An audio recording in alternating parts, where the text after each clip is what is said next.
Alors, bonjour à tous et à toutes. Alors aujourd'hui on va traiter un exercice que mon ami Valentin de la chaîne Hasard de Maths m'a proposé il y a bien longtemps.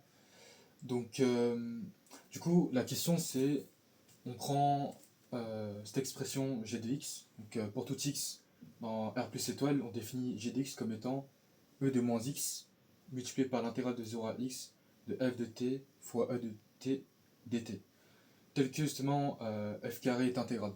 Donc f carré est intégrable, c'est-à-dire que la limite de l'intégrale de 0 à plus infini de f carré t dt existe et est bien finie.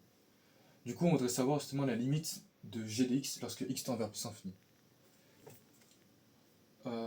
Pour ce faire, on prend un x strictement positif et un x0 aussi strictement positif. Mais on verra par la suite qu'on pouvait poser directement x0 est égal à 0.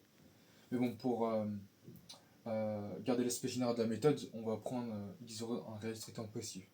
Donc on a pour tout t dans le segment x0 x demi que e de x0 plus petit que e de t plus petit que e de x sur 2, là on est bon.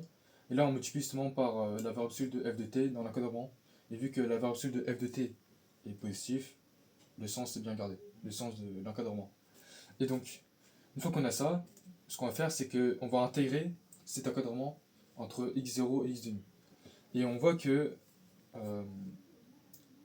une fois qu'on a intégré et qu'on multiplie par e de moins x, qui est en fait un réel positif, donc le sens est toujours bien conservé, on remarque que par inégalité triangulaire, e de moins x multiplié par cette quantité est plus petite que e de moins x sur 2 multiplié par l'intégrale de la valeur absolue de f de t entre x0 et x demi. Et donc une fois qu'on a remarqué ça, on va utiliser l'inégalité de Cauchy-Schwarz. Pourquoi? Parce que dans notre hypothèse de départ, on a supposé que f carré est intégrable. Et donc, on applique l'inégalité de Cauchy-Schwarz à f et à 1. Donc 1, on peut voir ça comme, enfin, on peut voir f comme étant f fois 1. Donc on utilise l'inégalité de Cauchy-Schwarz pour ça.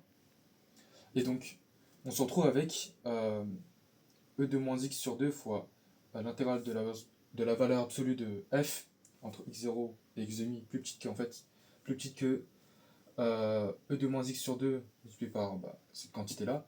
Donc ici, on a le segment, donc la longueur du segment de x0 et x demi, multiplié à la racine carrée, multiplié par l'intégrale de f carré entre x0 et x demi, plutôt à la racine carrée.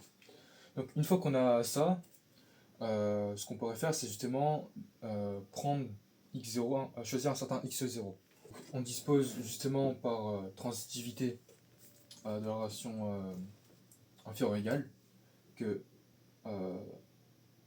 cette quantité-là est plus petite que cette quantité-là.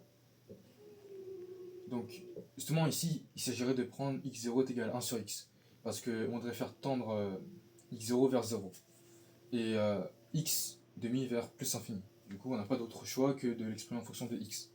Donc, le meilleur choix possible, c'est justement 1 sur x ou 1 sur x puissance quelque chose. Donc, ici, on réécrit justement l'inégalité.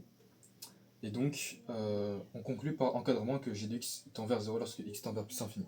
Pourquoi? Parce que ici, lorsque x tend vers plus infini, vu que f carré est intégrable, cette quantité tend vers une limite finie. Et par croissance comparée, on a x demi fois e de moins x demi. Et donc, on utilise justement le fait que e de moins grand x fois grand x tend vers 0 lorsque grand x tend vers plus infini. Donc ici, grand x, c'est en fait x sur 2. Et donc, vu que la valeur absolue de ça est majorée par une quantité qui tend vers 0, en plus infini, c'est-à-dire quoi? C'est-à-dire que g de x tend vers 0. Voilà, j'espère que l'exo vous a bien plu.